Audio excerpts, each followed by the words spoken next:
Hello everyone, welcome to Anime Amigos. I'm Calvin Atkinson, the Pokemon Punk. I'm Reese, the Gundam Guru. I'm Ren, the JoJo Genius. I'm Elliot, the Vanguard Vagrant, and welcome to Anime Amigos, a show filled with technical issues, bad opinions, and Ren, and yet somehow of all the shows we do, is somehow the best.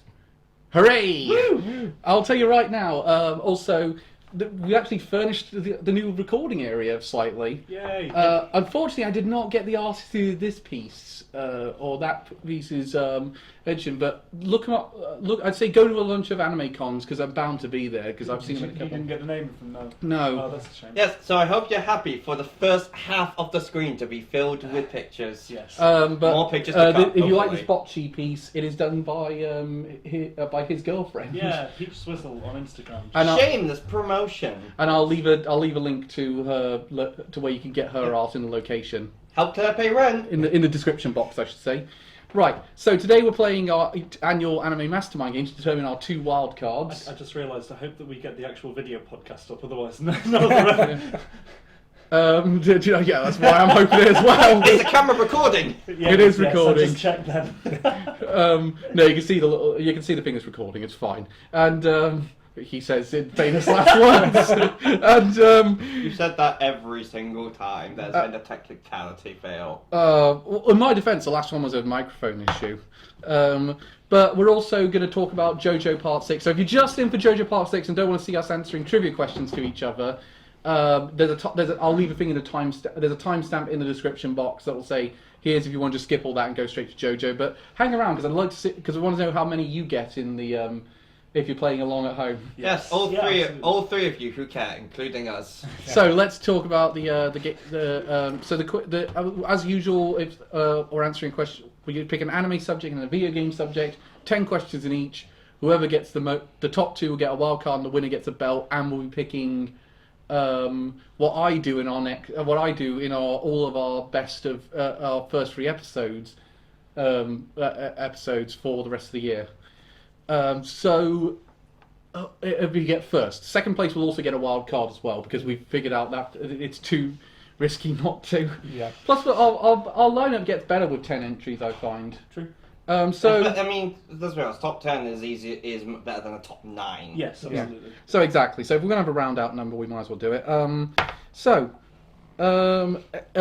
Elliot, you're last year's champion. What questions are you answering on? Let's give our subjects today. So your anime is... My anime is Promised Neverland Season 1, and my game is the God of War trilogy. So the PS2/PS3 trilogy, and I did cut out all questions to do with the PSP spin-offs and the PS Vita spin-offs. Because no, who remembers Chains of Olympus or Ghost of Sparta? I watched a video on it. I got Chain of Olympus when I went on holiday one time. Same. I played both of them. I can't remember anything from them. No, I can't. You also get another spin-off, Ascension. Oh boy, who doesn't love Kratos in jail? Reese, what are your So mine are the first season of Pokemon, going from the start all the way up to the Orange Islands arc. Which is ironic because I didn't put any Orange Islands-based questions in the quiz. That's good, because I completely forgot an arc anyway. just like the developers. Who does remember the Orange Islands arc? What is an Orange Island arc? A miserable pile of secrets! And my game is Monster Hunter Rise. Ren? So my anime is One Punch Man Season 1, and my video game is Elder Scrolls 5 Skyrim. Oh my god. You got the complete wrong one. Incidentally, Well, that doesn't bode well for the questions. Incidentally, I have obviously Reese and Elliot have written my questions. Mm-hmm. Mine are on my anime is Rising of the Shield Hero Season 1, and my game is Sonic Adventure 1. Why did you play Rising of the Shield Hero? I suddenly have a lot of memories about it, and I thought I could probably do that if I get lucky on some of the questions. So, Elliot, you're last year's champion. Pick which subject is going first and who's going first. We're gonna go the order you would think. Let's go Reese, me, Ren, Cal. And are we doing anime or game questions first? It's our name. Let's do anime. Okay, we're doing the anime questions first. So, Actually, I'm wearing my glasses so I can't see Cal's screen. okay. Let me find the quiz. So That's why Calvin put the glasses wearers next to him. Yeah. Where'd I put it? OnlyFans subs, shopping list. Are we doing anime game? No, anime, game. game. Yes. Anime. Game. Game. Anime. Here it is. Promised No. No, you picked. That was the saddest thing I've ever Pokemon. seen. Okay, here we go. Okay. Ren keeps score. Okay. I'll do this. I'm the score man. All right, you got 10 questions on Pokemon Season 1. Ash's opponent in the Indigo League, Jeanette, uses 3 Pokemon: Beedrill, Cypher, and blank. I'm going to go with Bellsprout. Correct. Wow, well done. Hey. What was the main reason multiple Season 1 episodes were banned in South Korea? Was multiple. Multiple. They were all banned for the same reason in South Korea. I'm going to say violence. No, it was use of Japanese iconography and culture. Oh, Wasn't allowed in Korea at the time. That's interesting. I knew that one had been banned because it caused seizures. Yeah. That was That's the Electric Soldier Porygon. Porygon. What attack does Richie's Butterfree use to beat Ash's Squirtle? Oh. There's a Stun Spore. Close. Sleep Powder. Bugger. The controversial trainer AJ uses a whip to train his Pokemon. Which Pokemon did he use to fight Ash? Sandshrew. Correct.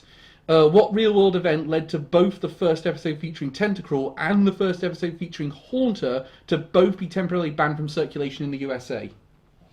The Twin Towers attack. Correct. The Tentacruel episode, it destroys a lot of large buildings, and the Haunter episode was called Tower of Terror. Yeah, that was still in the opening. Yeah. Yeah, with the Tentacle. Yeah. Which gym leader battle was cut short due to the gym catching fire? I'll accept the name of the gym leader or the city. So that was Erica's gym. Correct. Which Pokemon was Charmeleon fighting when he evolved into Charizard? Aerodactyl. Correct. When Misty leaves Horsey with her sisters post-performance in the Mermaid Show, what other Pokemon does she also leave behind with them at their request? Starmie. Correct. Who sang the theme song Gotta Catch 'Em All in English? Oh, pass. Jason Page. What in show news led to Jessie and Meowth to force James to return to his childhood home? Oh, well, he was rich, so I think it's like an arranged marriage, was it? No, I'm not going to give you that one, I'm afraid. It was his parents had supposedly died, but they'd faked it to get him into an arranged marriage. Right, yeah. So I can't... That's quite near, isn't it? Yeah. Okay, so, Reese, how many did you get I think it there? was 6, right? You got 6, yeah. Hey. 6 out of 10. Hey! Better than I was expecting. Not bad. The one I thought you weren't going to get... maybe the Korean one was a bit hard, but I thought that would be kind of interesting. Okay, Elliot, your one's on Promised Neverland Season 1. Oh boy. Here we go. Your... Hang on, sorry. Promised Neverland questions. Okay, and your questions start now. Where are the trackers in the kids? Behind the ear. Correct.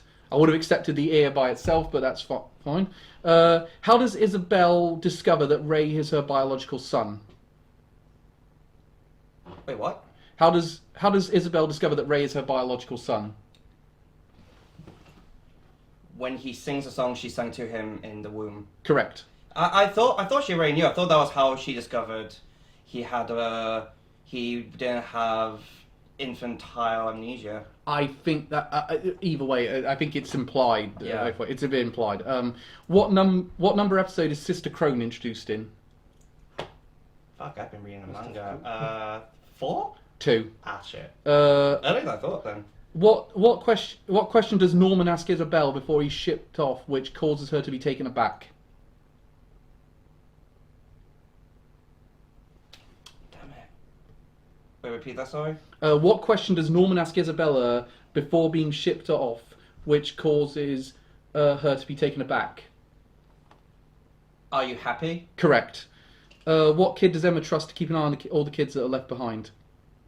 Which kid does Emma trust? Phil. Correct. What does Isabella want to salvage from Ray after she believes he's killed himself by setting himself on fire? His brain. Correct. What is the title of the song used for the OP of the first season? Touchdown? Touch Off. So close. What body part does what part of a body part of Emma does Bella break as a warning? Leg. Correct. What kind of animal is the plush that Connie have to pick up did Connie have until her death? Rabbit. Correct. What does Norman say Emma's weakness is? Emma's a weakness. She's impulsive? She's too nice. Shit. Ooh, wow, you got 7. Hey. Not bad. Yeah. Ren, you're up next. Oh god. Can you keep score, Reese? Sure. So I might as well because Oh yeah, no, you're not just going to read the collect question. them all here. So if you want. Yeah, To... Ren's going to still keep score. So I was going to say someone else can keep score. I've just been using the tick and cross emoji. If anyone wants to. Okay, so Ren, I'd say look away from the screens right now so that you can't see it. One Punch Man Season 1, start now. What are the name of the group of alien invaders in the final few episodes? Oh fuck. Oh god. Can I just stress, Reese did quite well on this one. I've absolutely no idea. I know that. No, I'm going to pass. Dark Matter Thieves. No, you wouldn't. What food does Saitama suggest he and Genos get after a practice fight? The practice fight they had. Oh god. Ramen? What do you guys reckon? Can we accept that? The answer is udon noodles. I don't think we can accept that one. No, that's too...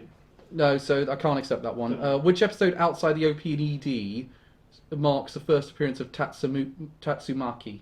So Tatsumaki's first appearance outside the OP and ED, in which episode? 5? 6. Ah, What class of hero is Saturo, aka Moomin Rider? C. Correct. How many episodes take up what's known as the Sea Monster arc? Hang on.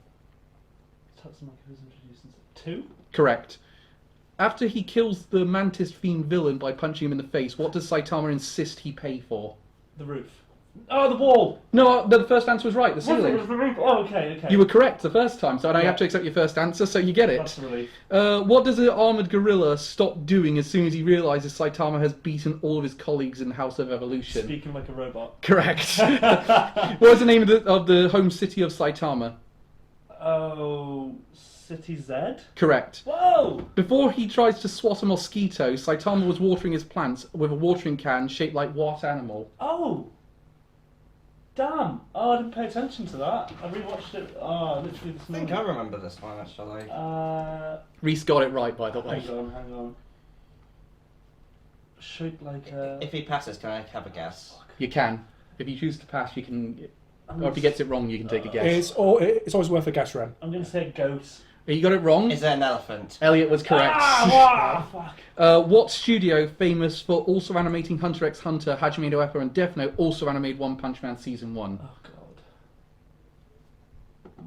Hajime no Ippo, Death Note. The same studio did all those animated Season 1 of One Punch Man. Which studio it's is not it? Mappa. No? Who is it? What was Is it Mappa? Is Mappa your answer? Yeah. You're incorrect. It's Madhouse. Oh fuck, oh well. So Ren got 5. Oh, fair play. 5, That's so better you- than I was expecting. So you won. It's actually, Considering you got like 5, the 5, Yeah. first 3 wrong. and then 5 on the I got bounce. 5 in a row. okay. So it's my turn now. So I'm doing my questions on Rising the Shield Hero. I'll make sure to look away so I can't Okay. see the screen. Ren, are you able to keep track? I am indeed. Okay. So, I'm we'll start. expecting to do badly now. My time starts now. Okay, question 1. Where was Naofumi before he got isekai'd? He was in a library in his college. Correct. 2. What was Naofumi's first used unlocked shield after his default shield? Pass. The leaf shield. That's it. 3. What was the name of the first village Naofumi and Raftalia travelled to after leaving the capital? Church of the Free Heroes. Nope, the village of Loot. Just say village, not place. Yeah. Oh, sorry. I thought you said. Never mind. So 4. What magic does Raftalia have affinity for? There's 2.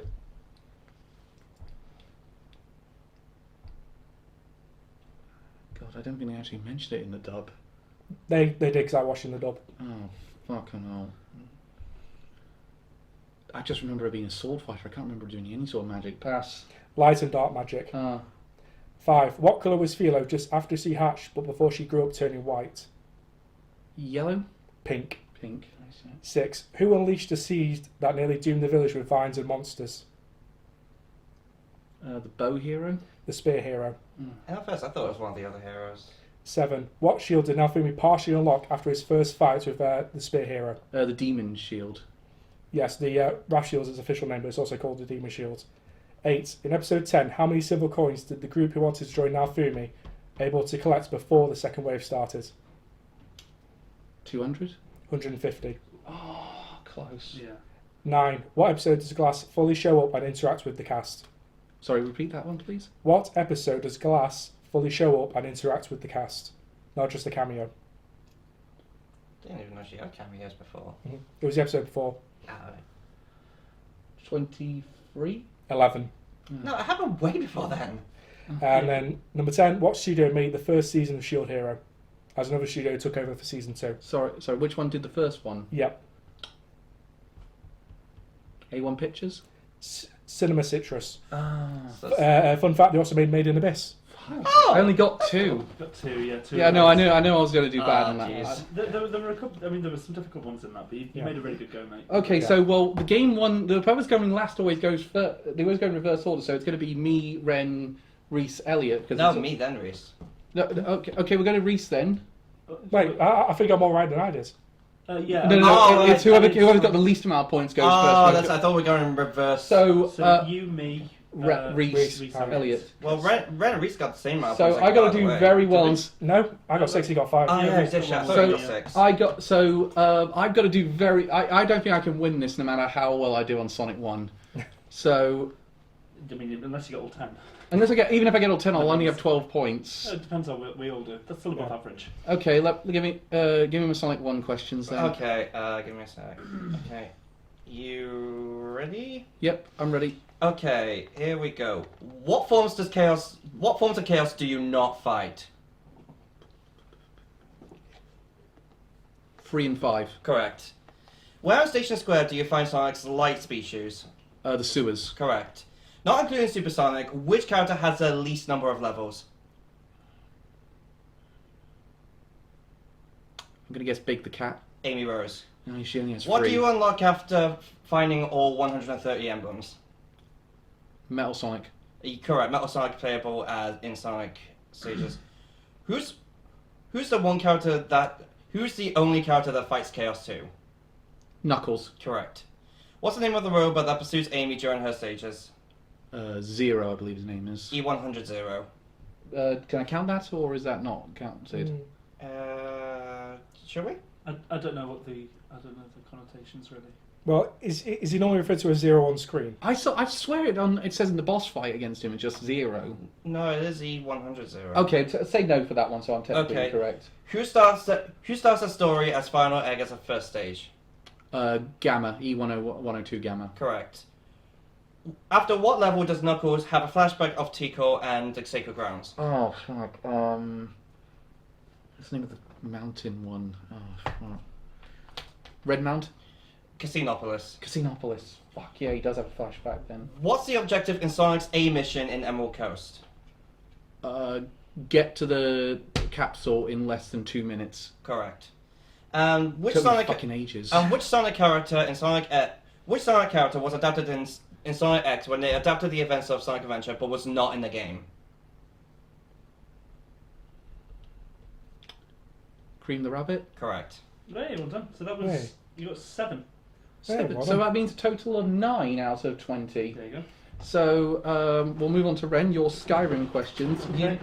Currently in the lead is me on 9, so you need to. So you need You need literally 2. you need 2 to take the lead. Yeah. Okay, let's see. Here you are, Skyrim quiz. Okay. Your questions start now. Watch me fail. How many years after Oblivion does Skyrim take place in the Elder Scrolls timeline? 200 years. Correct. Hey. Hey. You're the only person I've asked that that's actually got it right, by the way.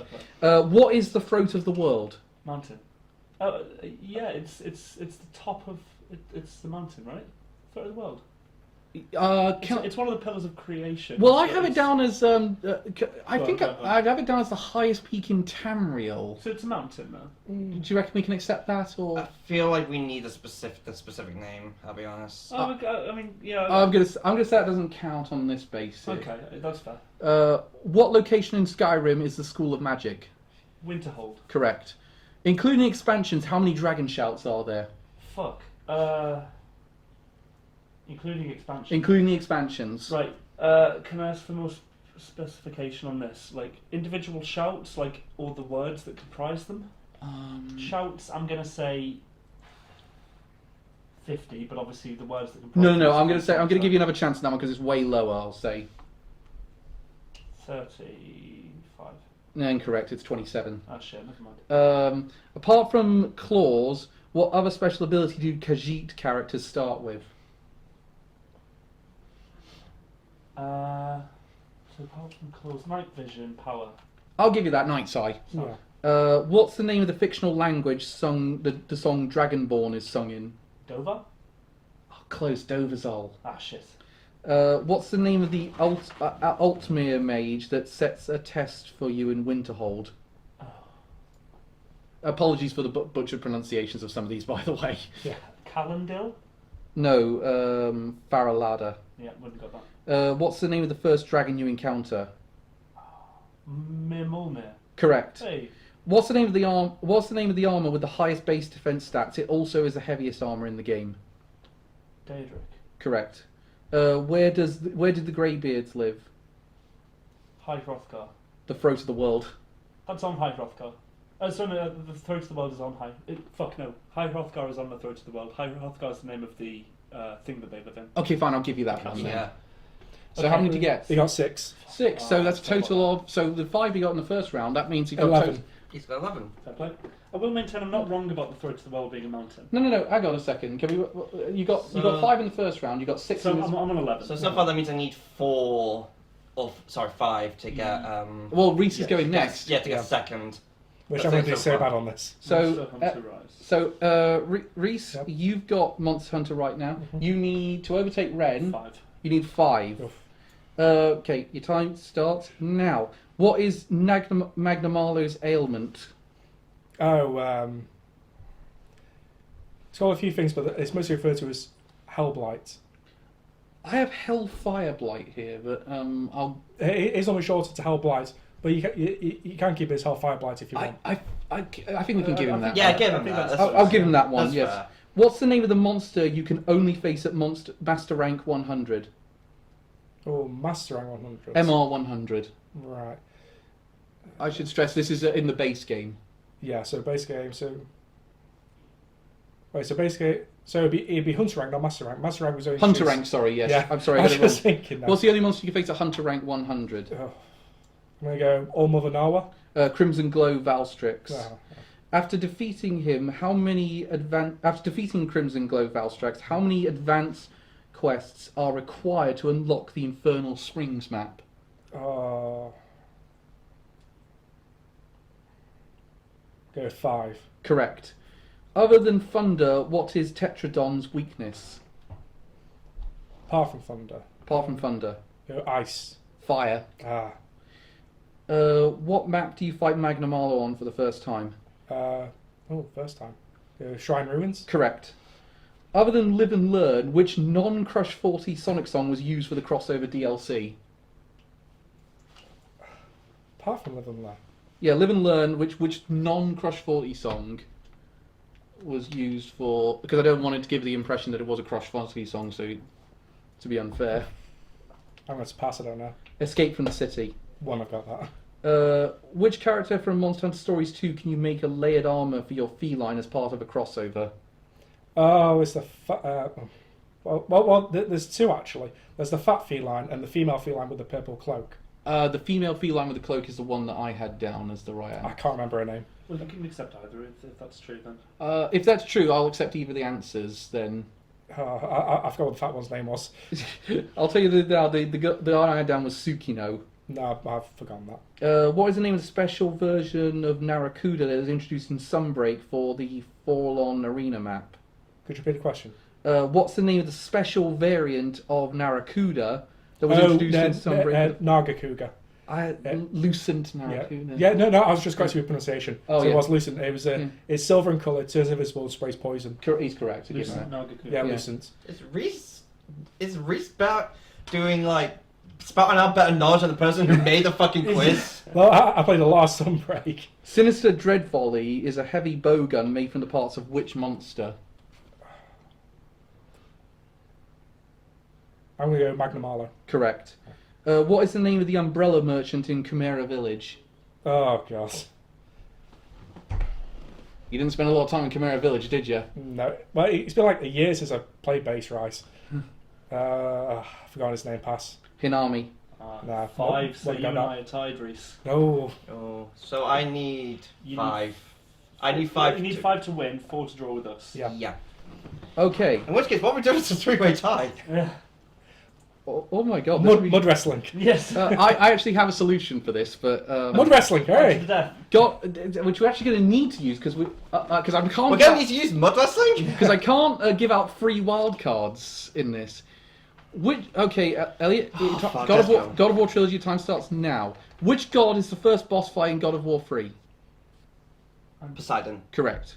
Who does Hera send to kill Kratos in God of War 3 after she finds out he's seeking Pandora? Hercules? Correct. Who is the first god Kratos receives magic from in the first? This is in the first game, I should say. Poseidon. Correct. What? It's every other answer just going to be Poseidon. No. What is the creature called that Kratos is required to kill by Poseidon? By Poseidon. Hydra. Correct. Who greets you before you pass through the gates of Athens? Before you pass through the gates of Athens. Athena. The Oracle of Athens. Oh fuck, I thought you meant gods. Shit. I mean, in all fairness, that was literally just before you went into Athens. Okay. Which Titan carries Pandora's temple? Kronos. Correct. What is the final boss in the Challenge of Hades? Challenge of Hades. Fuck, this is in the first game, right? I think. This isn't like the extra challenge. I think it's second game right? actually. It's one of the extra challenges you do. I think. Oh, extra challenge. Fuck, no, I didn't pass. Giant Minotaur.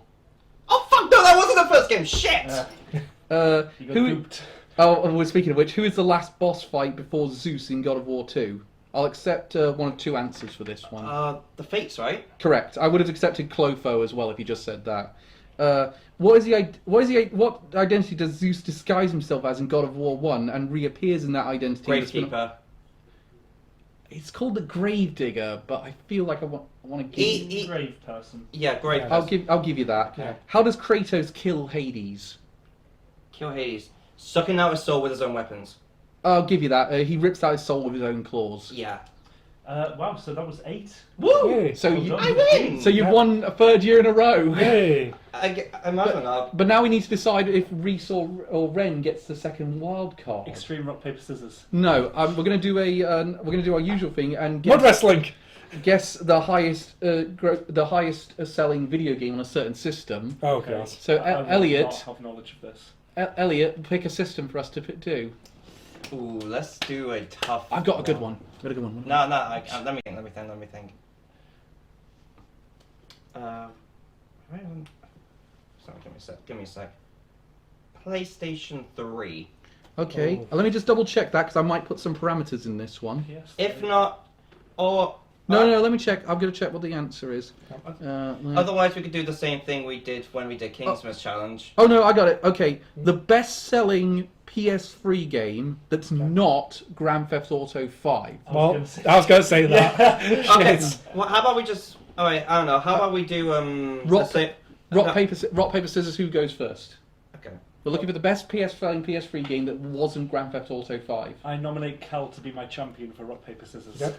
1, 2, 3. Yeah, I want paper.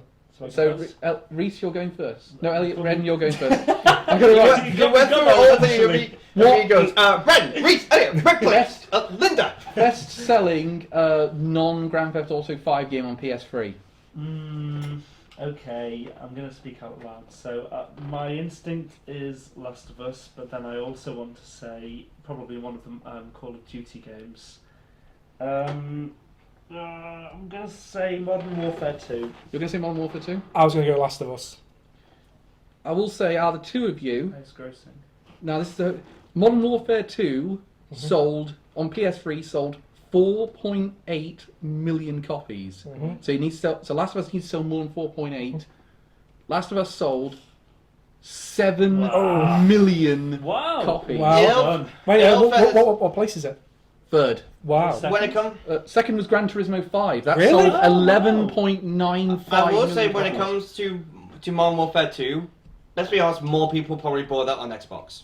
Yeah, probably Yeah. actually. Yeah. So the wild cards once again goes. The Yay. extra wild card goes to Reese, and Elliot takes the belt and is picking Yeah. all of my first 3 episodes for the rest of the year. Yay! And also, we'll gain an advantage in any other contests we do.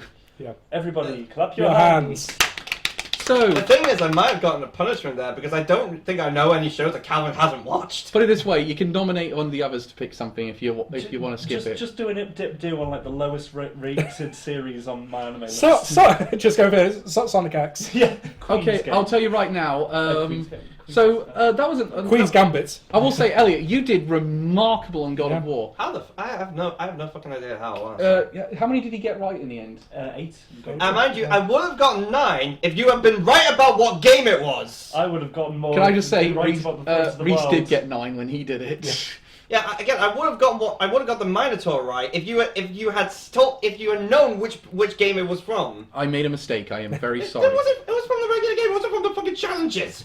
You won. Yeah. Anyway. Still won. Stop being the sore winner, I'm Elliot. still annoyed by that. Can we move on to JoJo Part 6 already? Should we do this as a separate recording or? No. Let's do it as one. We do. Okay. This is a tradition we do every year. Plus, it's quite. Let's I just hope the title isn't as long as last year's was. Don't worry. Hello, people that skipped the game and are now with us for JoJo Part 6. Welcome to the timestamp. So JoJo Part 6, very different to usual. It was on 3 parts on Netflix. We waited till we had the right time to do it. And it also actually weirdly with our schedule coincided with the release of the first chapter of JoJo Part 9. Yeah. So you have read it, haven't Yes. you? I haven't finished part 8. Considering it's topical, brief thoughts on chapter 1 of Part 9, Ren. Interesting. It's No spoilers, by the way. No, of course not. Okay, so I won't spoil the setting or anything, but it's It's a different one. It's set roughly in the US, which Hawaii, Yes, because everyone knows that part. yeah, it's in Hawaii. I'm quite interested in the first one, to be honest. They seem like a real different cast of characters. If I had to compare it to one, I'd say maybe part 5. That's initial impressions. I should stress Hawaii is actually part of the USA. It is in a US state. Yes, no, I know. It's not like Puerto Rico or American Samoa, which have that sort of technicality. They're not technically states, Yeah. but they are American Yeah. soil, and they don't get a representative in the Senate. But they're getting taxed through the hell out of it. They don't get access to aid relief Yes. when shit goes wrong. This has been another pointless tangent. Sorry, something that pisses me off. I got a bit Well, let's face it, that's just the unofficial name of our podcast. Pointless tangents. So what they seem to set up after the first chapter is a heist, which is Oh, so we're doing like Ocean's 11. potentially. Oh, that's It's a interesting. really interesting start. So It's kind of interesting because Part 6 is basically, since we're sort of briefly going into it, we are briefly going into it. I'll say we'll let's have a stamp for spoilers. So this is non-spoilers for now. We'll hit a stamp for spoilers. Yeah. JoJo Part 6 is essentially a prison escape movie. Yeah. Essentially, it's basically Orange is the New Black. Yeah. Yeah, kind of. Years before Orange is the New Black. Yeah. Basically, it's just like an old Prison Break show. Everyone hopped on for a year, then dropped. Oh yeah. Oh yeah, that one. And then- even my brother was obsessed with that for a while. Oh yeah, that was advertised all the time on Sky One. Without going into our thoughts on the show, what do we feel about the whole way Netflix spread this one out over 3 parts? Because it was as if we got it different to the Japanese. The Japanese got the same deal as well. I find it very annoying. You found it very annoying? Yeah, I say. Didn't mind it too much, but I can see why people find it annoying. I think I would have rather waited till all 39 episodes were done and done them in one go. Yes. Rather Yeah, than... definitely. 38. Get your bloody facts. Sorry. It's usually JoJo's are normally 39 episodes. It's a bit weird. This one was 38. Very specific episode number. Yeah. I completely agree with you there, because I mean, for me, I watch JoJo's best when I can binge it. Yeah, JoJo's is Yeah. really made to be a binge watch show. It's one of the reasons why I really felt disconnected with Part 5 when it was, because it was the first time I watched one of these as they were airing, Yes, and yeah. it was quite hard to keep track of everything. I feel like JoJo is really made for a binge read or a binge watch, so I won't do a JoJo unless, with the exception of this one, I never did a JoJo about everything out. I will say that the one thing I did like about Netflix handling it is this was the quickest we got access to an English dub for this time. Very true. And the dub was amazing. I watched it all in dub, actually. Same. It's the first time Yeah. I've watched Same. JoJo's in dub. Same on both counts, actually. I will say though, I did briefly go to the subversions for any of the scenes that a certain character was in because I love the voice actor who plays said character. Which We're not going to go into spoilers. Okay. But it's Sorry. Yes. It's the obvious one. Yes. Okay. I'm going to start with Ren for once because he's the big JoJo fan out of us. What do you think of this adaptation of Part 6? I thought it was fantastic, honestly. I read Part 6 on, like, obviously illegal manga reading sites in black and white when the translations weren't the best, and it conveyed the story and the powers and the narrative well enough. But I think it's always so nice just to see it come to life on the screen. Like I was just I don't know, seeing the characters portrayed in that way is just fantastic. I really enjoyed it.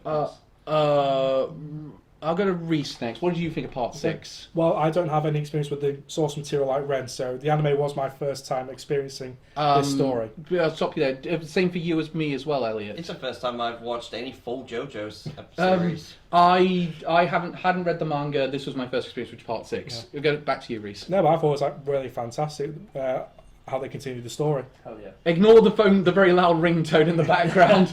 Ren, turn your phone off. Sorry. That's going to be funny for me in the editing room. Oh no! It's a MILF! It's a lonely MILF in your area! Everyone run! Not again! They're calling us! Moving on. Elliot, what did you think of Part 6? I liked it up to a certain point, I'm gonna say. I thought up until a certain point it was very good, but then it's kind of started to lose me as it went further on down that point. Without going into spoilers, what sort of how far into Part 6 would you say it started losing you? I don't think I can really say without spoilers. Sort of an episode numbers like around the third sort of Was it core the of it. Kind of. The final act, maybe. Yeah, sort of around then. Okay. Like I'm not fully sure when the parts came out. Probably like around the last act. So I will say though, JoJo's finales are always insane. Yes. Because I think, to quote Ben the Sage on this one when he was reviewing Part 5, he said the core emphasis of JoJo is the term "why not." Yes. Why not have this? Why not have that? Why not have a guy who can put a fishing rod through anything? Or why not have someone who can make stickers that make copies of everything? That's one of the most simple powers in this one. Yeah, I know. That, Somehow. My thoughts on Part 6 were, for the most part, this has been my favourite JoJo series since Part 3. Even Part 4. Better than Part 4 for I you. think, up until a certain point, I would have said, yes, it is better than Part 4. Wow. But there's a thing.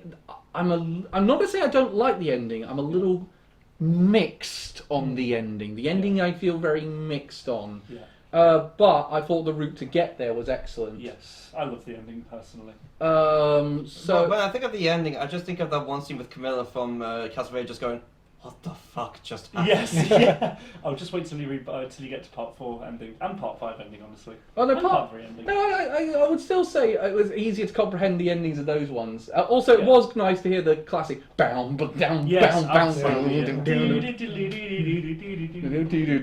yeah. down. Yes, The thing that was the meme on everything on the internet with it to be continued. This has been live footage of Calvin butchering the ending to JoJo's. Yes, it has. But the so okay, we're still not going into spoilers. I feel like Jolene is probably one of my favourite JoJos in a long time. Like I liked Josuke.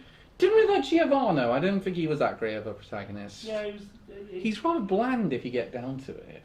Yeah, he's not comedic. He's quite one note and driven, I suppose. Like I actually gave more of a shit about the side cast in Part 5 than I did Part 6. Yeah, he's the straight man to the side cast. I always find it funny that every JoJo's character starts with Joe, because JoJo. Yes. It's like in Yu-Gi-Oh! Every character's name has to start with U. Yes. Yeah. Well, in Giorno, his name is Gio and then Giovanni, Giov. Giov. So Joe. Yeah. But my favourite, I'm surprised. The one thing part 5 I also really like is the one that I'm surprised Ellie hasn't made a meme of me about, which is the guy's kicking the shit out of that one, Yeah. and then the guy's a wine, and then he joins in kicking the shit out. I thought That's too obvious. it's too obvious that That's that's too just me. obvious. I like to be actually creative with my memes, you know. For the record, which one of us, which one of you three is the one drinking the wine before going to kick me? Oh, Reese. Yeah. Well, I can't drink wine, so it has to be water. And then, Okay, just pretend it's Dr. Pepper or something. Okay. Oh God, no. Ugh. Okay, fine. Grape juice. I don't know what you like, okay? okay, what do we think of the? I think you've known me for over 5 years. You never said anything. What do you think of the What do you think of the Florida setting for this one? Like it. It's Yeah. cool.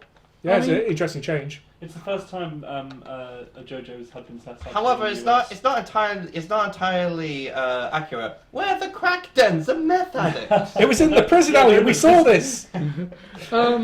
I will say. The only meth I liked in JoJo is the fucking writer. I will say before you ever go at us for insulting Florida, I have actually been to Miami recently, and it was not a pleasant experience. Including a moment, including having to deal with a crypto bro talking very loud in a God. Barnes and Noble Starbucks, and The world's most ignorant passerby. And also, fun fact, I tried a Bloody Mary there. Yeah, no, seriously, but the other three tried it. By the Yeah. way, the other three tried it. By the way, everyone except me tried it. They damn near died, It's terrible. and it was worse than that plum drink we had that one time. Oh It's yeah. just the worst fucking drink I've ever had in my life. No contest. So yeah, but that being said, I think the thing is though, you don't get much of the Florida setting until the third core of the We're show. getting into spoilers now. No, not quite yet. So I'm just saying that most of the show is set in the prison. Yeah. And And also the surrounding swamplands. I do like the prison setting. I think they did a decent job with this whole idea of it, and they even do the whole idea within the early episodes of why don't they just break out? Yeah. And then say, oh, this is why it doesn't happen. Also, Yeah. without going into details of who they are, what do we think of the villain in this JoJo? He's interesting. Yeah.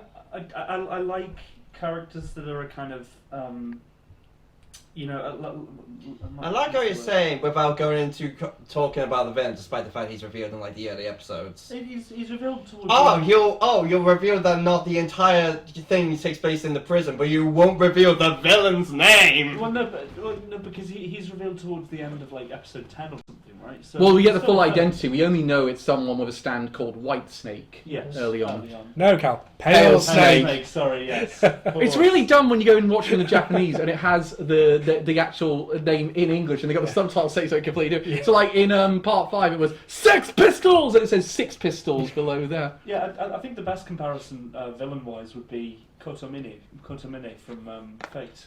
He has got a very much a similar sort of back. He has a similar backstory and personality to him. Yeah, but I quite enjoyed that the villain was also a good way to connect to the older parts as well. Yes, absolutely. Yeah, no, because the other two parts have been very devoid from part 3, which you would have thought would have been a very gamble for Araki, considering how popular part 3 was. Yes. This is the first time he's kind of done a homage to a previous part since really part 2. Well, part 5 had a very early throwback. Well, part 5 has a very throwback to part 4. To part 3. And part 3 as well. Yeah. But this is the first time he does one of those parts. Yeah, He does a throwback to. Neither of them impact on the story. Yeah, the part 3 is very present within part 6. So, shall we go into the spoilers now because we're teetering on the line a bit. You may as well, yeah. So, Okay, since we're going into spoilers, just to continue on that point, in all fairness, I feel like it's sort of continuing down that family line. Yes, Obviously part 1 was Joseph.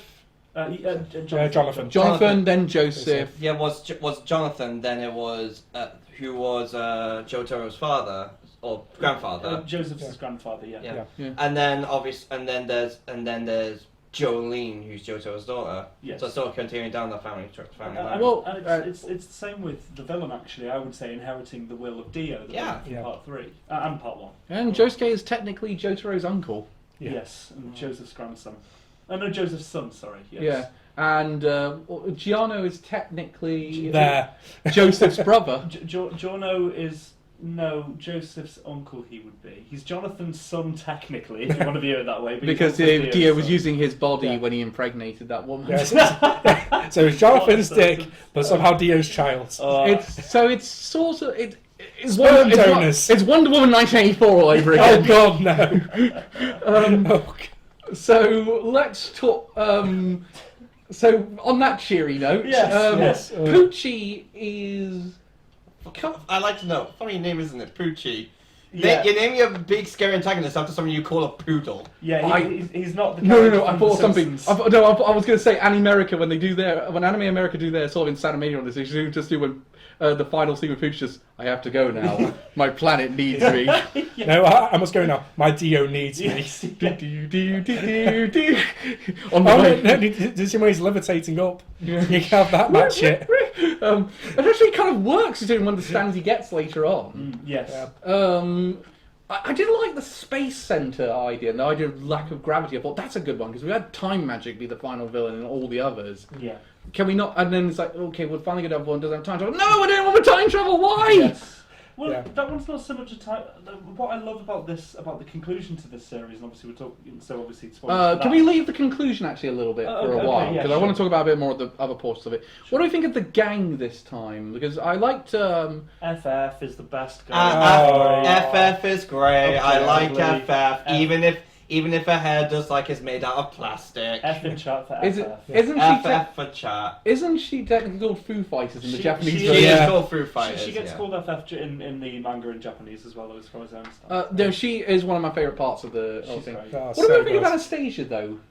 I like him actually. I like him. I think he's really funny. Yeah. I do like the fact that he's normally the lovesick fool is the biggest idiot who gets everything wrong, and he gets everything right Yes. in this one. Yeah. Yeah, I just find it funny, like, that at the very end, Father Poochie could kill the very moment, he just goes, Jotaro, I want to ask your daughter's hand in marriage. And we were just like, it's not the time, Anastasia! I will say he does have one of the most weirdly OP stands in that it can do pretty much anything. Yeah, Dive and Drive is a very OP stand. It just seems to be able to do anything. Can I ask? I know it's a JoJo series, but his fight against the fairy tale creatures, what the fuck is that? I'm Yeah. amazed. What the fuck is that? I'm absolutely amazed they skirted the line on copyright Yeah. laws with that. Well, whole no, line. most of them are public domain, so it didn't have an Yeah. issue. I'm gonna be honest. I think that was the first bit that sort of made me start to lose it. I Oh, was just really? like, I love that. what? Why did they? Where's all this coming from? Yeah, I love that. It is such a strong stand. Yes, exactly. Yeah. What about?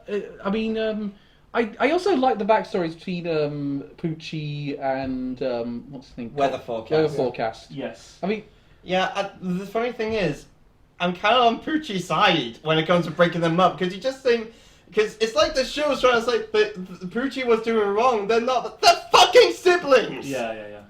It's Star Wars all over again. It's one of the things though, isn't it? It's one of the themes throughout it. I think is the road Incest. is the road to evil is paid. No, the road to evil is paved with good intentions. Because Poochie, obviously from the outset, didn't intend to be bad, but like he tried to do. Well, the thing and ended up in he didn't want them to die, he just ended up hiring someone who's part of the KKK. Yeah, it was. which yes. is wow. Yeah, I know. That Yeah. came out. Wow. That's a Fucking twist. hell! I was like, I'm amazed they didn't change that around. Yeah, I know. Yeah. Well, it wouldn't. I'm not being funny. It wouldn't be JoJo if they didn't. Like, there's so many questionable bits. In But the JoJo, thing is, so- Araki has always been one of those authors who's been very good at addressing the problematic issues in his work and actually amending it in later ones. Mhm. So, for example, he did actually look at Jolene was an actual answer to the criticism of not enough female characters in his show, particularly in the protagonist's role. And he sort of tested the waters with Trish in part 5, and then he went full board with Jolene and it's a really good choice because Jolene is now a brilliant protagonist. Jolene is a definitely, yeah. very good protagonist. Yeah, she's awesome. I will say also the dub actress they got to play her really can do the very well. What I mean, mine is terrible, but hers is really good. Because what I absolutely love about Jolene is like, I mean, even acknowledging the end result of the part, which we won't go into right now.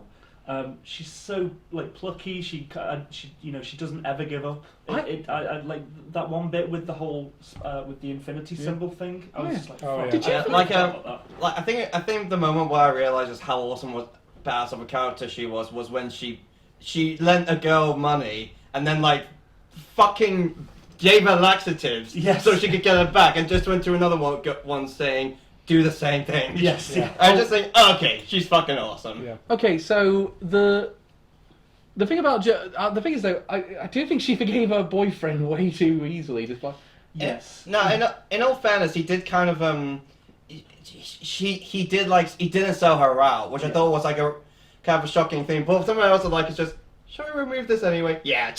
Yeah. It was a very unexpected character. What's the word? Redemption. Redemption. Yeah. But yeah. also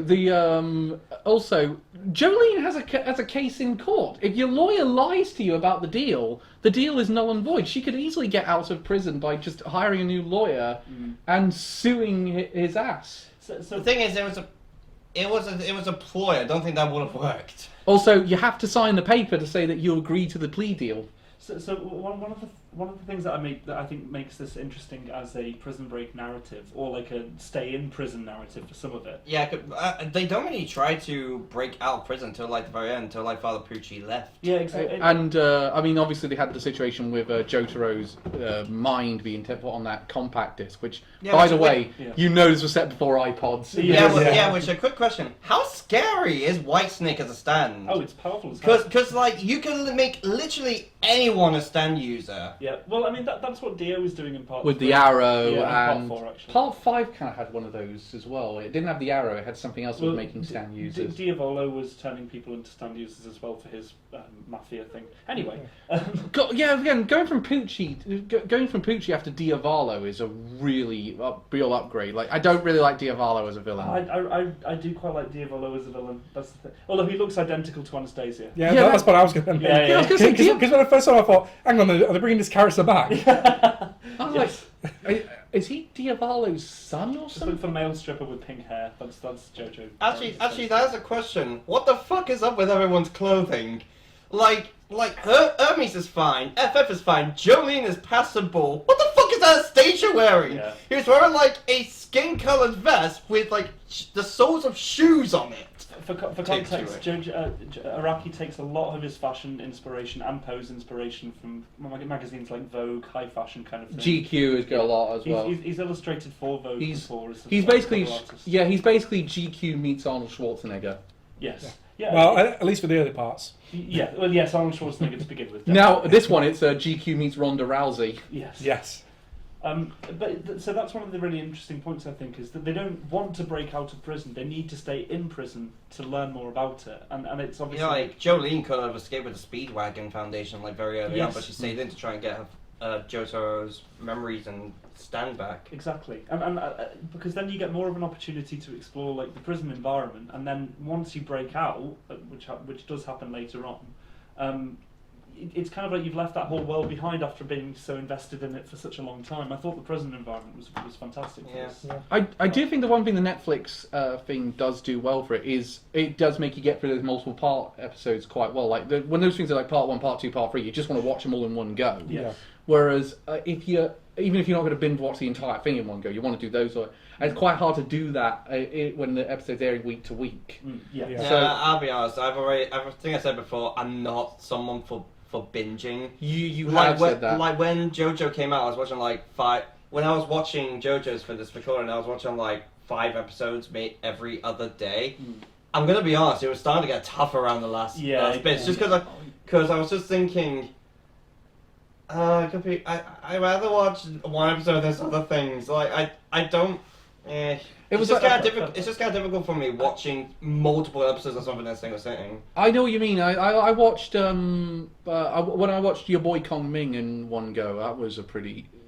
Well, I didn't watch it in one go. I watched it in like several parts. But yeah, hence why when I watched Yeah Boy Coming, I watched like 3 episodes at a time. Yeah, I tried to do that. Then I ended up going a bit too far, and I ended up watching 5 episodes at once. At one point, I was like, I can do one more. I get to listen to the OP again. Yes. Jan, YouTube is a thing, you know. I know, but it's actually better quality on sound quality on High Dive streaming app. So can I ask a question to the group then? So everyone's favourite and least favourite stands that they in part 6. Oh, that's a Stands good and one. stand users, like you can be the same one. Kind of, but I think my favourite's gotta be Stone Ocean. Stone Ocean is yeah. really Stone good. Ocean's a fun one. It's such an interesting because you just think, oh, that's not that powerful. I- But then when Jolene uses it in various scenarios, For the absurdity of it, but the absurdity but effectiveness of it, I like the sticker one. yes, Smack. yeah. Smack, Yeah. smack. It's very What is it called in the? Is it called Smack in the Japanese I one? think it's Smack as well. Yeah, I'm pretty sure it's just goes to Smack. I'm not sure. Maybe. The one I thought that was quite funny was the one that that guy had where he's able to bring taxidermy animals to life. Oh, yes, Limp it's the Bizkit. ones, yeah. Limp Bizkit, yes! I forgot what it's called. That. I think my favourite is probably the Feng Shui assassination one with the dragon. Oh, Oh, the dragon. Feng Shui, that one Yeah. was funny. It's fantastic, I- isn't it? Especially Yeah. because the dragon's shit talking him. I Yeah, love the fact that I love that one because I'm someone who genuinely hates Feng Shui. Yes. I genuinely despise. If someone talks to me about Feng Shui, I'm just like goodbye. And what I love about each of the stands. No joke. Actually, sorry. go back to that point. No joke. I was genuinely at a wedding one Yeah. time, and someone started talking about the Feng Shui in the house, and I literally said goodbye and walked off the table and never spoke to them for the rest of the evening. Love that. That's amazing. Because I was not willing to say to them, it's horseshit. You should have just moved things around. Yeah. No, I didn't want to point out that the experiments have been done where people have brought a Feng Shui person in, Yeah. they've moved the room, then they brought another Feng Shui person in, they completely changed it up and not said, yeah, this is perfect. Yeah. So there's clearly nothing in it. Yeah. You sound like the opposite of those conspiracy theory guys. Like, I'm not kidding. No, guys, I swear, there isn't lizards living among us. Like, it's just not real. Guys, the imposter is not sus. I promise you that. Look, the Matrix is real. For legal purposes, I should stress Feng Shui artists are not. I do not believe Feng Shui artists are deliberately scamming their You're not audience. targeting anyone in particular by saying that. Well, I'm just sacking the whole belief system, not the individual. Yes. I'm, It's I'm, a philosophical disagreement. I just like to imagine this one Feng Shui artist watching us, like, with a ball of just going, That bastard. Why did I do this? With my so, life? Ren, back to your point before we go into a massive My Adventures with Feng Shui people. okay, least favourite stand Well, then. I was just going to say, in relation to the Feng Shui guy being like a cult leader who led the group suicide thing, what I really like is how Araki takes because that's like an instance that's happened in real life, Yeah, so it takes real world. Well, events. it is based on. I believe it is based on Jim Jones Yeah. and the Jonestown situation, which Jesus And- Christ. Yeah, when I think of like the kind of things Araki talks about, why does my mind immediately go to Metal Gear Rising Revengeance with that one guy saying things like, "We want to use war like the good old days before 9/11." So, That is a real line, by the way. Yeah, Sundowner says it. And there's that great line. My source is that I made it the fuck up. That isn't in the game. That's a meme. I actually Armstrong. I finally found the YouTuber who made Maxor. that meme, Maxor. He's so fucking funny. Yeah, he is. Like, I love it. I fucking love his videos, man. Incidentally, loads of people have said that to me when I've repeated things that I've heard on podcasts. Yeah, because it's true. It's not.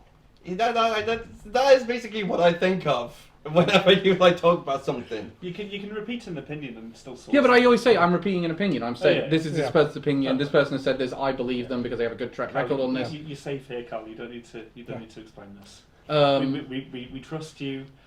We believe in you. But we moving accept on. you. Maybe you just need to understand that people want to joke and shit. Nobody really cares. no. Anyway, moving swiftly on. Least wait. favourite stands, as Elliot pointed out. Probably that one that they were traveling with just before finding the green baby. That one's not great. The main reason I don't like this because it was just a stand. We didn't see anything of this user. I think most I of the ones. forgot who the user even was. It was that one guy that was wearing the Roman Centurion helmet for some reason. Oh yeah. Oh him. yeah. Yeah, I'm going to duplicate Elliot's answer on this one because I completely forgot he was a thing until Elliot pointed it out. likewise, Yeah. Yeah. That's what I would go with. But for another different one, I'd go for the one that was the airplane in the hole. Yeah, I was going to say the digging Oh, up one. that Yeah. one. Yeah, that one was weird. It was so random. Like, how do you? No. How do you survive that? No, quick question. It picks up memories from the ground. Yeah. The aeroplane was in the air! Yeah, exactly. And he But was it then made contact with the ground. and he was able It's surely then all it would be an explosion. yeah, and he was able to dig up the memories of the conversation that Hermes and Thingy had. Yeah. By the that's a good one. way, this conversation is great for me because I have a fear of flying. Oh god, yeah, and there's 2 planes in that sequence. Oh god! I don't think you have a fear of Wait, flying. wait, Cal. Hearing that, I don't think you have a fear of flying. I think you just have a fear of planes. Yeah. In that case, how did you ever get through Top Gun 2? No, I got through. I don't mind as long as I'm not on the plane in question. I thought that the baby stand was an interesting one as well, or at least it's Yeah. I'm sorry, they kept calling it the green baby. Yeah, the green- Can I? Couldn't they just shorten it to baby? Like the baby? Why do you have to say green every time? I think they wanted to avoid comparisons to Metroid over M. Yeah. I don't know. Or with Dragon Ball GT with Baby. Oh Jesus! Wow, What? yeah, Hell- that relevant reference. Hello, Margin Boo ripoff. Yeah, pretty much. No, it's more a rip-off of Cell. I just have that meme in my head going, I don't know what the baby was in Dragon Ball GT, and at this point I'm afraid to ask. Just a weird metallic. Basically, he's a combat. I said I'm afraid to ask, that wasn't me asking. Okay, trust me, it's not worth it. No. And yet, he's the most memorable villain in GT. Super 16. I'd probably go with Omega Shenron. Yeah, because he's the final one. Sorry, now I've got in my head that DBZ abridged gag where he says, "Hi, I'm Android 13. Get a load of my trucker hat." I was going through a phase. And Piccolo stand in, what was it, the Fire Shenron or something? Well, that's yeah. Anti-villain Anyway, Shenron. Ren, least favourite stand. Never said yours. Yeah, I'd probably even go for the digging up the memories one, but I like the stand user. I think he's good. Yeah, I kind of like how while everyone else is sort of bowing down to Father Pucci, he's just like, wait, what the fuck are you on about? Yeah. Stop doubting me, dude. Let me get on with this. Yeah. Also, I believe the whole reason behind Pucci's crisis of faith is he's just gay. It's just true. Come on, lying on a bed with Dio. You telling me you didn't make? Yeah, I mean, you saw the way he stands. Yeah, you see the way he does that. You can tell he's just not right. He is sassy and he is beautiful. He's just gay. It's true. Do you think? It's okay. What do you think of Dio being back in this one in terms of like the flashback sequences? Because obviously he's not. No, yeah, he's not present. No, I kind of like it. Yeah, I like it as well. Well, they certainly deflated him from Part 3. Yes, they did. Yeah. Yeah, it does feel weird that Pucci was around in Part 3 and there was nothing, and yet he didn't do anything in that entire time lock period. Yeah. Well, actually, here's something I just realised. Actually, going back to the stands, you remember the stand Survivor? Oh yeah. We never learned who his user was. Also, nice obscure band. I think we do. I do remember seeing him in one instance. don't. No. Do you remember when the green baby's flowering and that guy's like, Oh spying? shit! Wait, yeah, that guy. That's the guy. Sorry. I Out of context, that's going to sound really Yes, weird. it is. Remember when the green baby was flowering? Yeah, it's that guy whose spine kind of like turns upside and that's him. him. I do. He was fun. Well, that shows how memorable he I'm was. so staggered he didn't just call that stand Eye of the Tiger, considering that's the only song anyone knows Survivor for, other than me and Reese. Another cool one was the Meteor. I thought was great. Oh, Meteor Oh, is yeah. a I like pretty that cool one. one. Meteor's pretty cool. But it will be so overpowered, though. You just keep using it over time. Yeah, literally. Yeah, I mean, the way Jolene dealt with it was cool. I will say, Foo Fighters' death really did affect Yeah. it. Yeah. He's like, oh no. I know. I remember reading that in the book, and I was like, in the manga, and I was like, oh god, I'm not going to enjoy seeing this animated Yeah. stage. And of course, they do keep up the whole thing of the way they show people dying in JoJo's of the yellow fog going yeah. away. Yeah. Even though she technically should have been in the form of plankton flying away into clouds. This show is bizarre beyond belief. Yeah. It's great. It's so good. Also, actually, did anyone know what happened with the snail thing? Oh yeah, so that was the whole. I know that was like part of weather forecast's ability, but I was just like, where did that come from? Yeah. Why I thought snails? I thought his ability was to just control the weather. Oh, yeah, I remember that. They said something to do with looking at the light. Messaging. It was subliminal messages within the light. Yeah. Once it's in your brain, you just kind of. I mean, the toxic frog thing. Okay, I can understand. That's based off a weather thing that happened. Yeah. Apparently, the snails. No explanation from that. Hang on. What's that have to do with the weather? Maybe he just finished reading Uzumaki, Hang on a second. or he just played Bloodborne DLC. Oh yeah. Those stupid snails!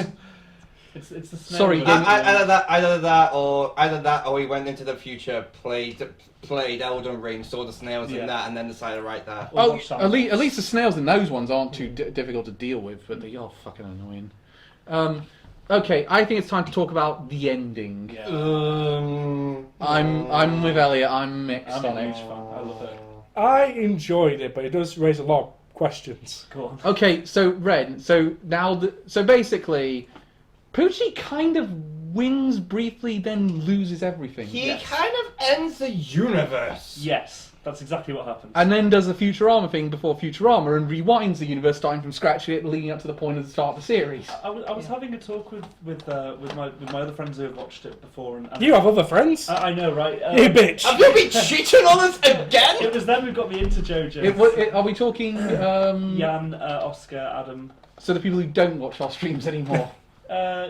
Adam does. Adam does, yeah, but Jan refuses to watch us now. Why? I don't know. He Because- just doesn't come on after. Because he's got better things to do with his time. Yeah.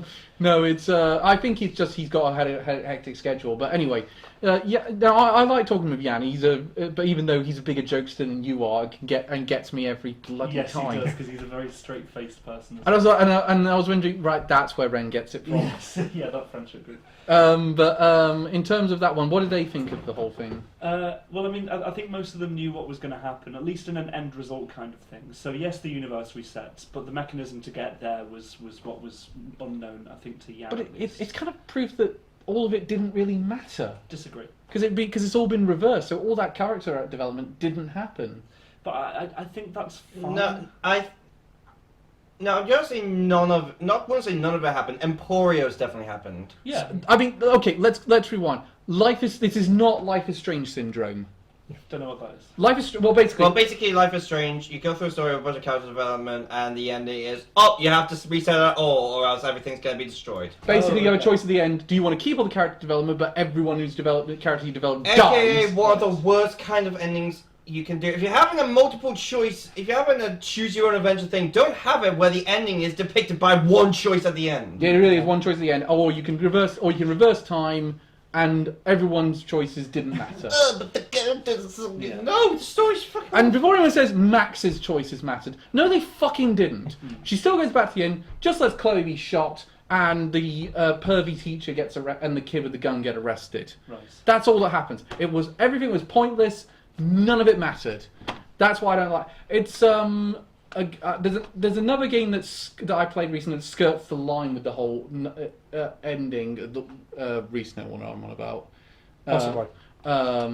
It's a game. Think about what you're gonna say. It's a game that we both really liked last year. It skirts the line with that sort of ending. Oh, okay. But Quarry. sort of. I'll say. Wait, is that the Quarry? I'll say to Reese I'll message Reese in private. Yeah. But Another dick pic, Cal. Again. To me, maybe the ending for part 6 is best compared to the ending of part 1, because the main cast die pretty much apart from Speedwagon. And like he's the only one who lives on and actually impacts Oh, in part yeah, 2 yeah. and Yeah. part Yeah. parts. yeah, but the difference is in the one that I mentioned to Reese, I just messaged. In that one, it does. There was something about the decisions you made and the adventure you went along the way that mattered. Yeah. And this one, I think, does have elements yeah. of that. I have not finished part 1. Oh, okay. No, well, but part 1 doesn't have that kind of ending. I disagree with you on that one. Part 1 just really has an ending that sets up part 3, really. yes. More than anything else. It does. It I know what you mean, but he also has with the ending of part 1, you could sort of see, okay, that's how we're going to continue into part 2, part 3, and all that business. Yeah. With this one, I'm kind of wondering, wait, how does this go into part 7? Because surely the JoJo line is dead now. It's still it's just an alternate universe. Yeah, I mean, no, you can't ever see it continuing because they have different people. Yeah. The world just does it restart a second time then? Wait, because we saw Jolene, she broke out of prison this time with Jotaro, and it was successful because she wasn't there. She. I don't think she was even in prison. No, so they weren't actual Jolene and Jotaro. They were just an alternate universe version of them. Yeah. So the way Poochie explained it is the people who died in the previous timeline don't come back. They have like an alternate version of themselves. Everyone who's still alive in that timeline experiences exactly the same thing up to that point, and knows what's going to happen until the universe resets. But they don't actually know it. They sort of have an epiphany. They sort of have a little thing in the back of their head that sort of says this is the right thing to do. That's it. So Poochie effectively can continually reset the universe and decide who he wants in there, provided he can kill them.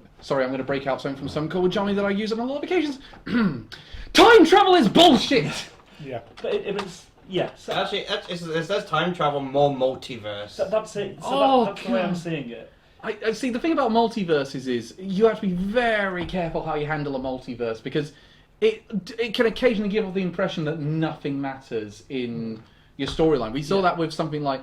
I mean, we're getting that with the MCU right now with Doctor Strange in the recent Ant-Man film. Yes. Again, no spoilers about exactly how that affects Ant-Man. But I will say there's more multiverse stuff going into Part 7, but it's only with one character, although they are a pivotal character. For me... multiverse is always just something for me that I think you have to be very careful how you handle it. Yeah. I would say Part 7 and JoJo's overall handles it really well.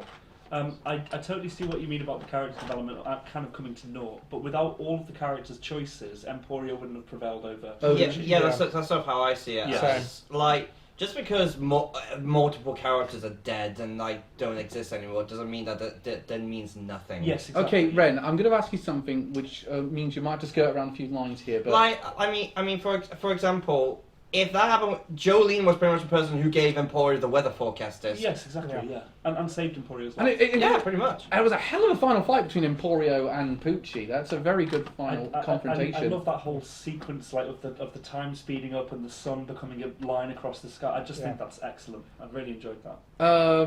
So to go to my point, Ren, without trying to not go into spoilers. We're already in the spoiler territory. I know, but it's more for things beyond Part 6. Yes. Oh, okay. Without going to, trying to not go into spoiler territory, do we revisit these sets of characters in this timeline again after Part 6? There are callbacks to characters from earlier parts, and they're alternate universe versions. But it kind of feels because it kind of feel bad for this to be the way Jotaro goes out, considering everything he did. Yeah.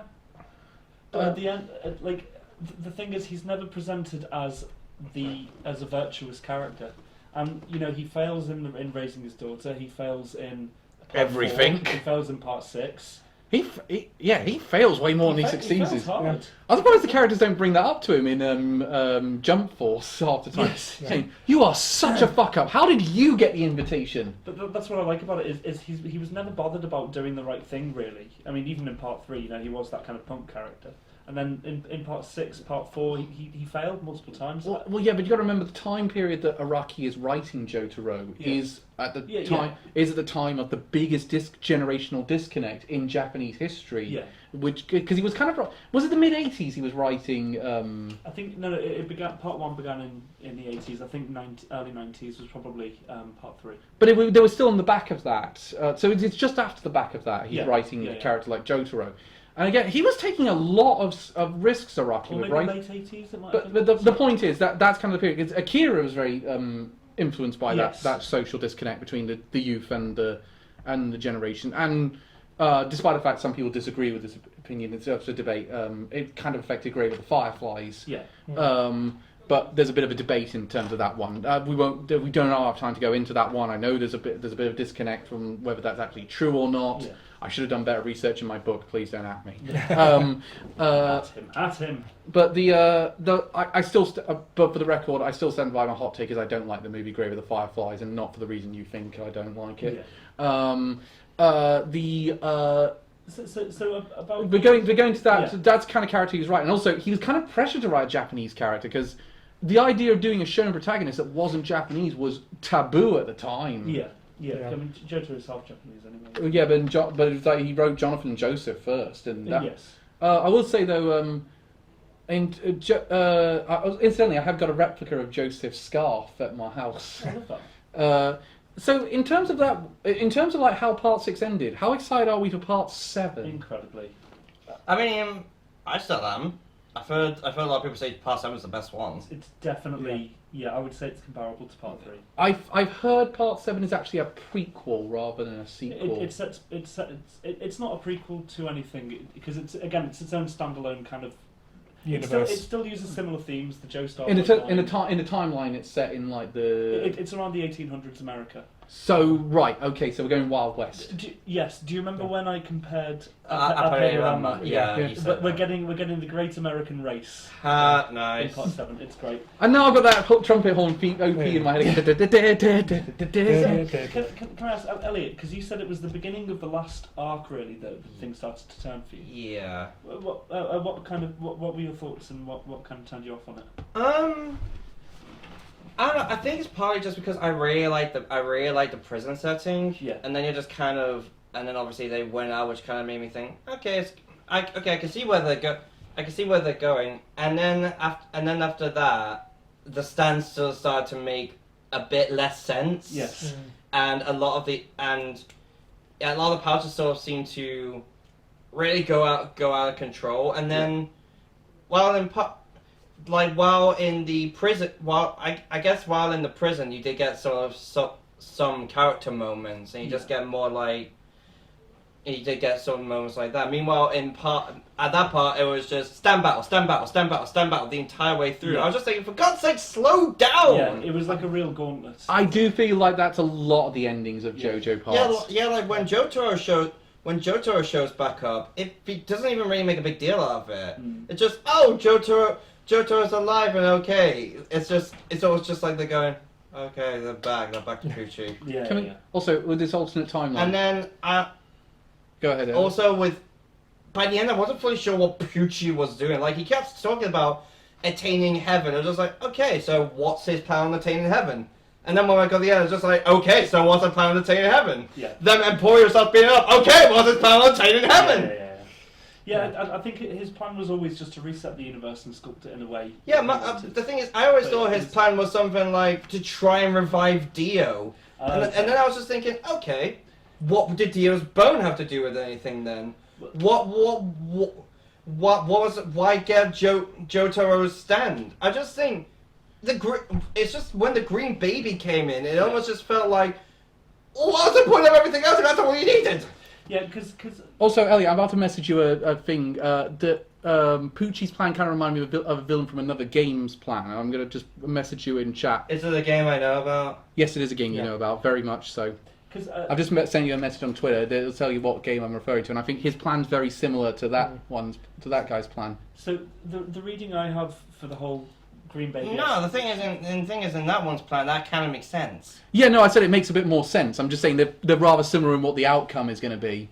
So the reading I have for the whole Green Baby thing is the Green Baby is meant to be Dio, or it's meant to represent Dio, because when Pucci has it, he then gets the Joestar birthmark, and so does Weather Report, because Weather forecast. Weather Report's the actual. In Japanese, it's called Weather Report. I just call him Weather Report. So that's why he then gets the Joestar star as well. So he effectively combines his powers with Dio's and then generates a new stand, and then once he arrives at those specific coordinates, he attains. Yeah, it's really easy to get into JoJo's, isn't it? Yeah. It's just, but then also it's almost like Pucci knowing the coordinates I get. Yeah. How does everyone else immediately know it? They're Like I chasing him. can't think we see through Jotaro's disc. Yeah. How did he know it? What's that? What is he? He's a marine biologist. I think he had knowledge because of the events after part. So you wouldn't probably it's not very clearly explained at all in fairness. So I really can't go into conclusions. That's kind of the thing. That's kind of my main problem with it. It's- A lot of yeah. things aren't explained. Yeah. Well, I meant for one part, tracking Pucci, they said, because he's got the Joestar birthmark, Yes. both Jolene and Weather Report can sense where he is. Yes. So that's how they track him down. Yes. So, sorry, sorry, something just came out when I reversed out Twitter that just completely fucked my head. Interesting. That's why you don't go on Twitter when we record. Ahem. Have some. Yeah, that's bullshit. You chose violence, pal. What?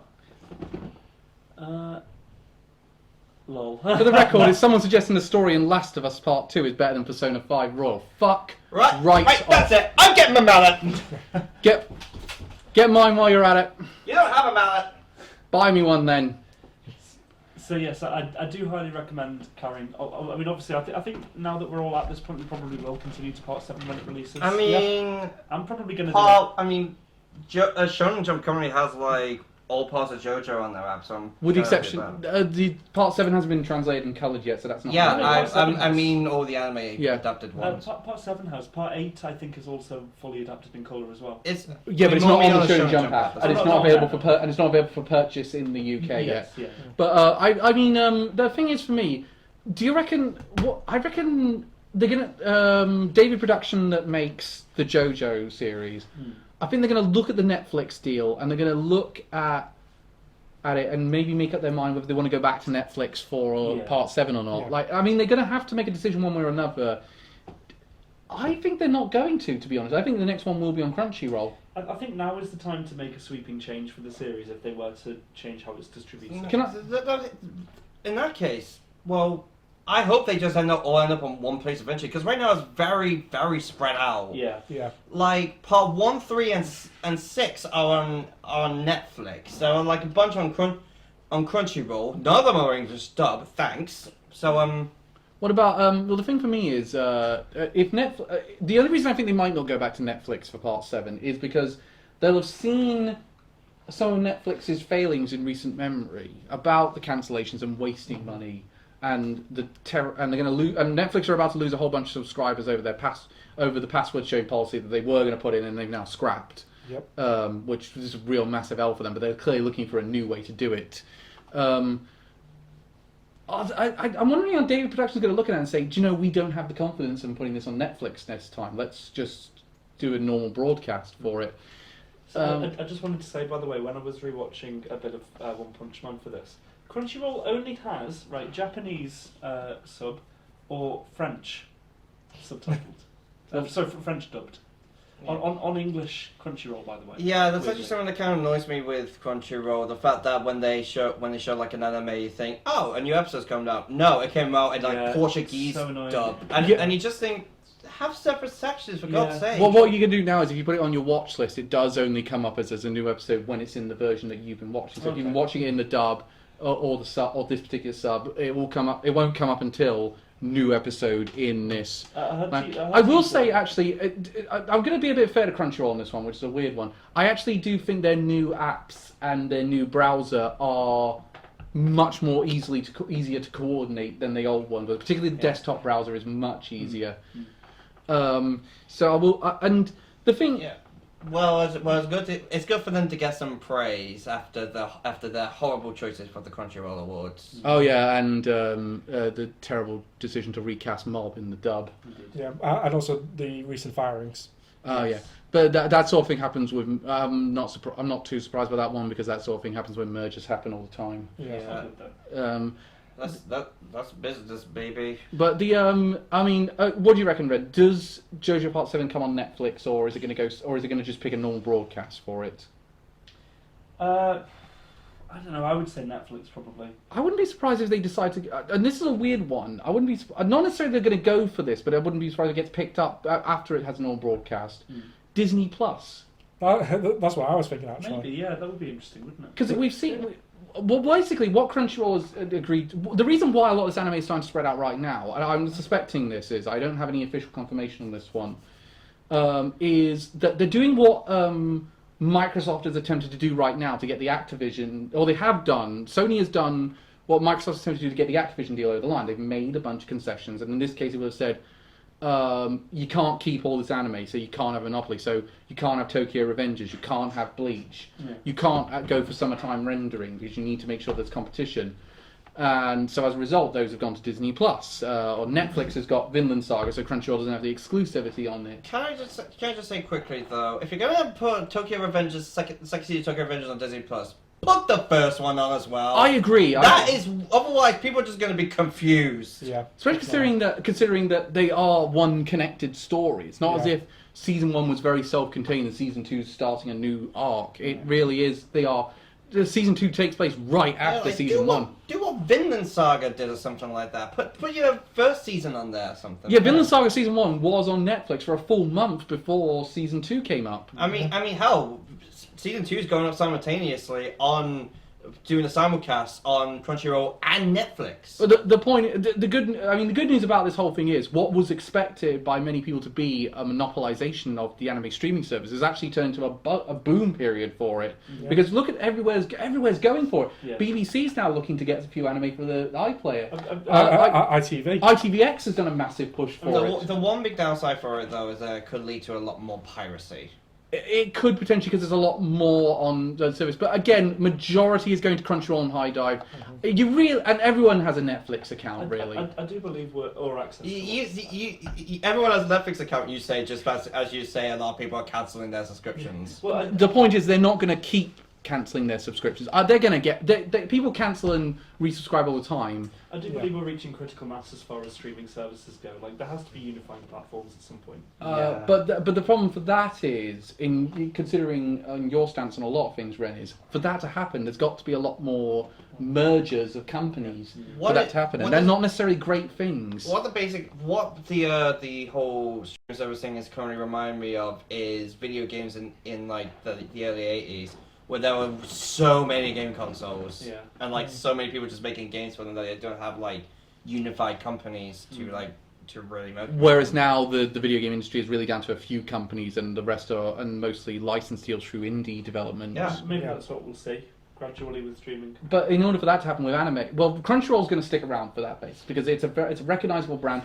I think Sony made the right decision when they said Crunchyroll's going to be the brand going forwards. We're ditching Funimation because Funimation does not have the best reputation right now. Crunchyroll doesn't have the best one either, but it's a more recognizable and more beloved brand. It's why people said they thought Crunchyroll was going to go, and I was saying, no way.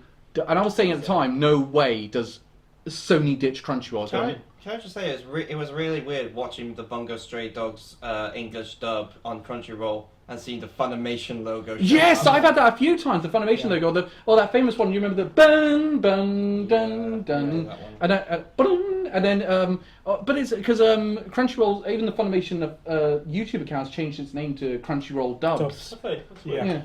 So and I only found out because I'm still subscribed to the Funimation. Same. I found out. Okay. I feel like we've exhausted the topic of part 6. Yeah. All I want to say is I'm so pleased that we've all finally come to watch JoJo's. I love the fact that we're now all in your fan. Yes. I would say no. I have converted to your fandom on this one.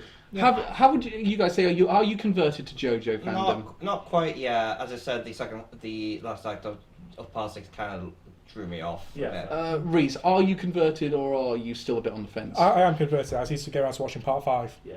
I mean, you say that he's been watching the series gradually, for the last while now. I think I'm going to embark on a rewatch of all of it so far. Can I say part 5 is probably the one you can skip? Yeah. If you need to. No. You can skip, but probably shouldn't. Definitely not. Unless you meet the wrath of Red and the JoJo stands. It's not even that. It's I would say while it's not a nothing series at all. The villain might not be the best. Giorno might not be the best protagonist. He's a Mary Sue. It's weird though because JoJo Part 5 has one of my favourite JoJo OPs and one of my least favourite JoJo OPs. I think Part 3 is where they were like, right, in concept of stands. Part 4 they expanded it. Part 5 they're just like, right, this is where we can kind of really express it, make it weird as fuck, but still enjoyable. Then what's Part 6? And then Part 6. What the fuck are we doing? Part 6 is the escalation before you go, right, that's it, new thing. I think that's right. I think it's so Part 7's kind of going to be a new thing going. Part 7's a new thing. It uses a lot of the expressive stand aspects of Part 6, but I would say in a more toned down way. Right, I'm going to be interested to see what Part 7 is like now. It's fucking fantastic. Yeah, because that's with Part 6 towards the end. Everyone has an unbelievable stand. Exactly. Yeah. That easily could have been the final boss of any prior part. Oh, and also, you know how those 3 stand users at the end arrived, in the ambulances at the same time. You know how they were all like Dio's sons, effectively. Yeah. What was said in the manga, I don't think it was communicated in the anime. I'll be honest, that came out of nowhere a bit as well. Like with the last guy saying, "I'm the son of Dio," I was just like, "Eh?" Yeah, it's always Pucci talking about gravity. But really, Giorno should have been brought into that. Yeah. And if fucking Giorno turned up at the end of Part 6, God help the entirety of the main cast. Oh, man. God help Pucci. Well, part of the thing was, Dio probably had more children than those 4. Oh, yeah. But those 3 were just in America at Yes, the time. exactly. Let's okay. Good God, Dio was horny. Oh yeah. Okay. Let's Dio's a slut. Massively. okay. Let's Well, rank- especially because he's using Jonathan's body. Yeah, exactly. let's. I'd say let's. So he's slutting out In Jonathan's that body. case, yeah. who's a slut then, Jonathan or Dio? Both. Yeah. Yeah. Let's No, let's it's just Dio. let's end this with let's Royal Wrestling.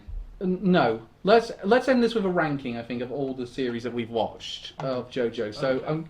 I'll start with you, Reese. How would you you've not seen part 5, so No. rank all the other parts. And obviously we won't go past part 6 for your benefit, Ray. Yeah. So for me, I go part 2, then now part 6, Wow. part 3, 4, then 1. That's Oh, is that in interesting. terms of like best to worst? Yeah. Wow. What? You put 1 first? Two. No, two no, first. they're backwards. Oh, like two, best first. 2 number 1. That's a strange one. 'cause Oh, that's That was yeah. great. I loved Yeah, it. I have to say, Joseph is my favourite Joestar. Yeah, one of the best Yeah. protagonists, definitely. Elliot, of the ones that you've watched 3 and 6, haven't you? My favourite is 6. My least favourite is 6. Okay. Okay, so in the rankings, out of the 6, it is 6, then 6. Yeah. Then it's got to be 6.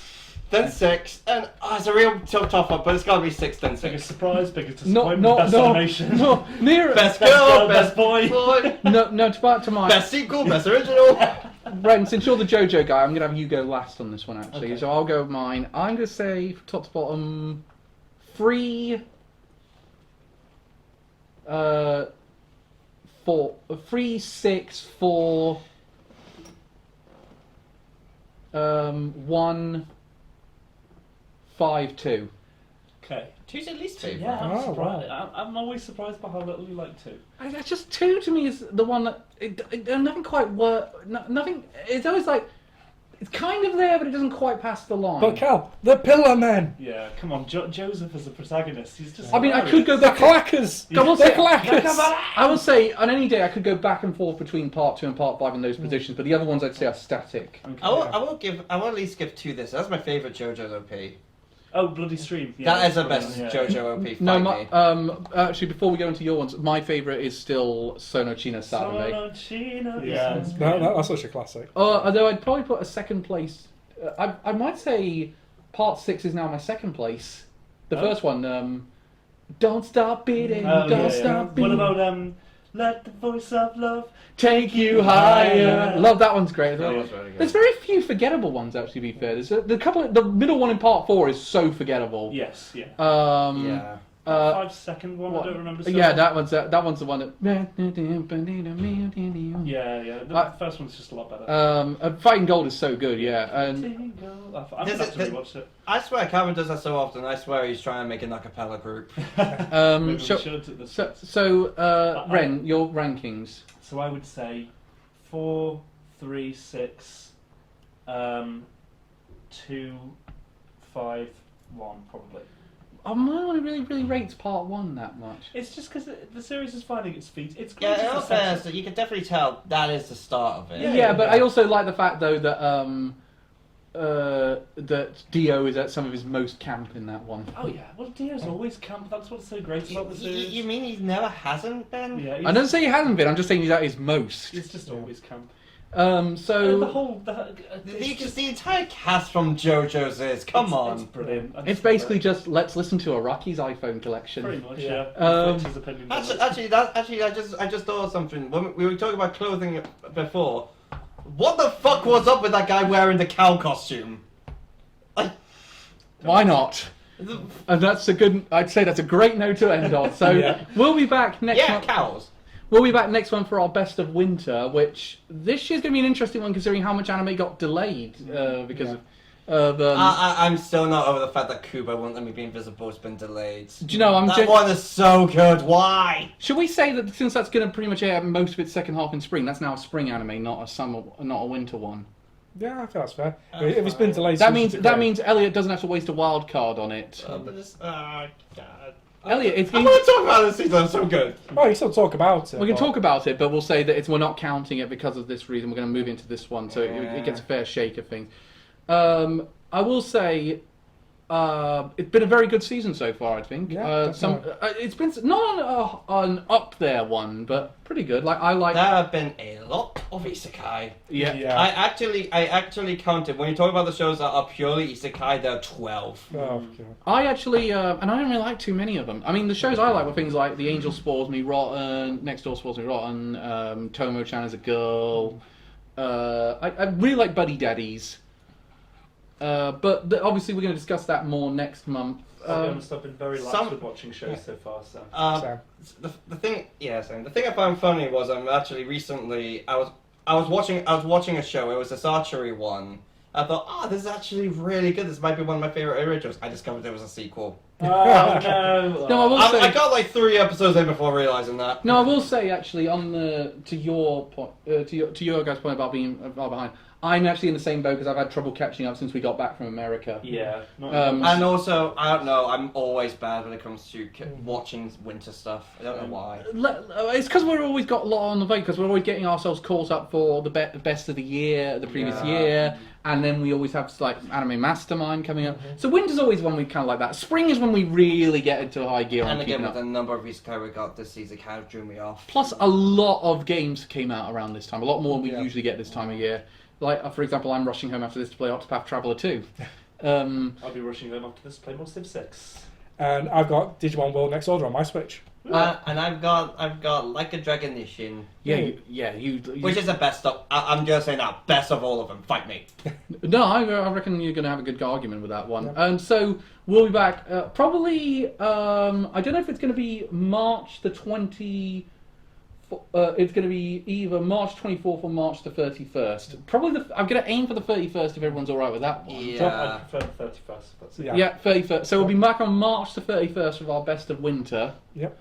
And we'll see. So we'll literally be doing it on the last day of the winter season. Have fun. So thank you very much for joining us. We'll see you next time, guys. Goodbye. Goodbye.